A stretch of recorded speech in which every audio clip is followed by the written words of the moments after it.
আর নবী সাল্লাল্লাহু আলাইহি ওয়াসাল্লাম কোনোদিন কোনো পাপ করেনই নাই, তার সমাজের এত জাহিলিয়াত তার কাছে ভালো লাগবে কিভাবে? এই জন্য তিনি হেরা গুহায় যেতেন। আপনি কি বুঝতে পারছেন কথা? এই জন্য তিনি হেরা গুহায় গিয়ে থাকতেন, একাকিত্ব অবলম্বন করতেন। সমাজের জাহিলিয়াত তার ভালো লাগতো না। এক পর্যায়ে আল্লাহ রাব্বুল আলামিনের পক্ষ থেকে সেই কাঙ্ক্ষিত সময় চলে আসলো, রমাদানুল মুবারক, লাইলাতুল কদর। ওহী চলে আসলো জিবরাইল আলাইহিস সালামের মাধ্যমে। সূরা আলাক, ইকরা বিসমি রাব্বিকাল্লাযী খালাক, খালাকাল ইনসানা মিন আলাক, ইকরা ওয়া রাব্বুকাল আকরাম আল্লাযী আল্লামা বিল কলম, আল্লামাল ইনসানা মা লাম ইয়ালাম। দেখেন, প্রথম ওহীটা কি কেন্দ্রিক আসছে?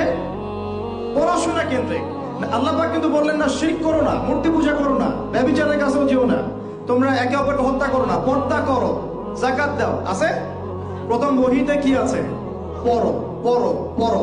এটাই আমরা বলি ইয়াং জেনারেশনকে, যদি আমরা চাই যে আমাদের সোসাইটি, আমাদের নেশনটাকে পরিবর্তন করতে, লেখাপড়ার এবং জ্ঞানতাত্ত্বিক বিপ্লবের কোনো বিকল্প নেই।